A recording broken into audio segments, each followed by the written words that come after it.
E adesso di pane in pane andiamo, mentre Gianfranco poi ci prepara un secondo piatto, io vi voglio presentare Giovanna Fundoni e Valeria Congiato, archeologhe, benvenute. Perché con loro parleremo del pane più antico della Sardegna, vero? Il pane nuragico, Giovanna. Voi avete fatto proprio un progetto di archeologia sperimentale per recuperare e studiare questo antico pane che è stato ritrovato, vero? Sì. Noi abbiamo avviato questo progetto all'interno di un laboratorio dell'Università di Sassari, il laboratorio DIPAM, che si occupa di archeologia sperimentale.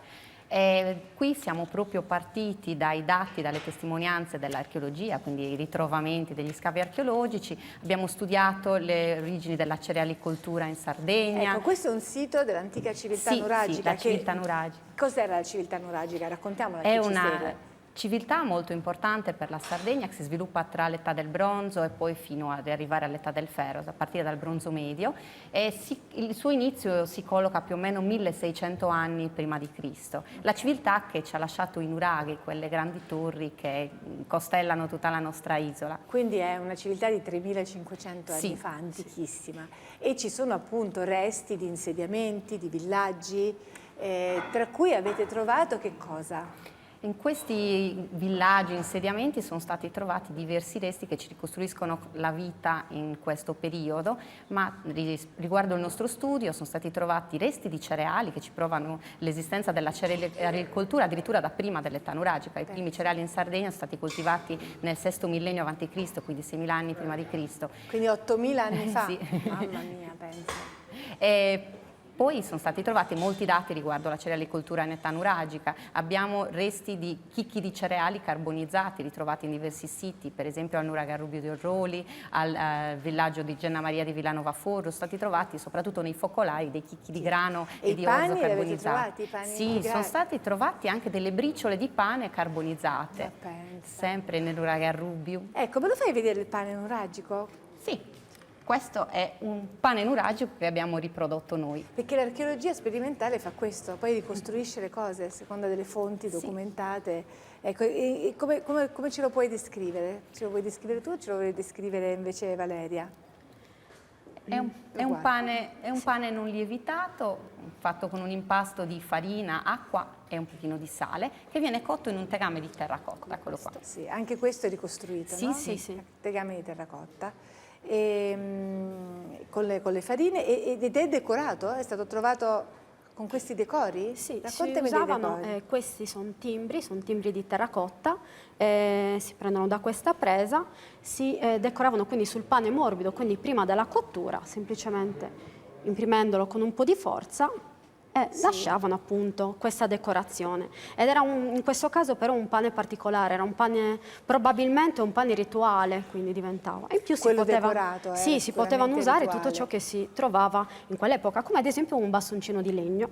Si facevano delle decorazioni come queste, o dei cerchielli, secondo diciamo la creatività anche della persona che lo faceva appunto. Fermatevi un momento che mi riaffaccio in cucina. Gianfranco Pulina, che stai facendo adesso? Allora, adesso sto preparando sempre col brodo di pecora sumazamurru, che è un altro piatto tipico della Sardegna. In pratica il pane raffermo dei giorni precedenti, queste tipologie di pane proprio grosso, veniva tagliato a cubetti e cucinato come una pasta, quindi sempre 2-3 minuti il tempo che si ammolli nel brodo, e poi servito con del pomodoro fresco, frullato, dei pomodori di campo e del pecorino. Va bene, ok, tra poco vengo a vedere. So che abbiamo delle immagini che ha girato Salvatore Bacciu, che tra l'altro è un carissimo amico, lo saluto, ciao Salvatore. Sardo anche lui. È sardo anche lui, sì, e conosce la Sardegna, proprio quella dell'interno, che ci fa vedere proprio come si fa il pane, no? Quello che avete sperimentato voi.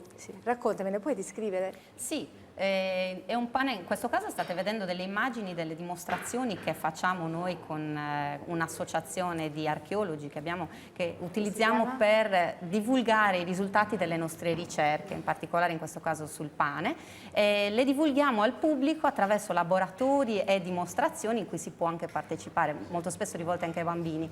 E facciamo vedere le varie fasi, introduciamo i dati archeologici e poi facciamo vedere le varie fasi di preparazione e cottura di questo pane in un tegame legame che ricalca esattamente i modelli che si ritrovano in età nuragica negli scavi archeologici. Ecco, non erano panni lievitati questi? No, i pani ritrovati nei nuraghe di cui vi parlavo prima sono stati analizzati al microscopio, queste bricioline carbonizzate, non risulta lievitazione, sono dei pani azimi. Azimi, senza anche sale? Il sale probabilmente c'era, è difficile rintracciare il sale negli alimenti, soprattutto dopo tanto tempo. Il sale è un elemento idrofilo, quindi si scioglie con l'acqua, però è abbastanza probabile lo utilizzassero. La Sardegna è ricca di sale naturalmente. Certo. Valeria, quelle cose di sughero che hai sul tavolo, cosa sono? Sono bellissime. Sì, questi li usiamo come attingitori, probabilmente, quindi il sughero si utilizzava anche... Sono innamorata di questo oggetto, cioè questo è un pezzo di sughero di cui la Sardegna è ricca, no? Del querce da sughero.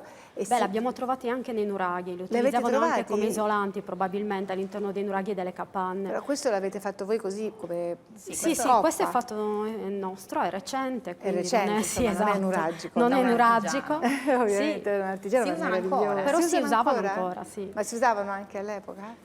Probabilmente probabile, sì. Perché essendo un materiale deperibile non possiamo trovarlo negli scavi archeologici. Invece avete ricostruito anche gli utensili? Sì. Per esempio, oltre ai timbri, vedo dei coltelli lì, no? Dei pugnali, dei pugnali bronzo, proprio. Sì. E questi pure sono nuragici? Sì, sono modelli nuragici.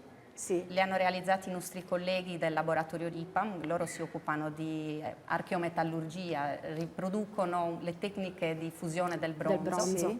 Bellissimo. I modelli sono originali nuragici come il tegame, abbiamo usato proprio i modelli dell'epoca. Va bene, io vi ringrazio tantissimo, grazie a Giovanna Fundoni e a Valeria Congiato, archeologhe, per averci mostrato il pane nuragico, veramente è stato emozionante, care, grazie.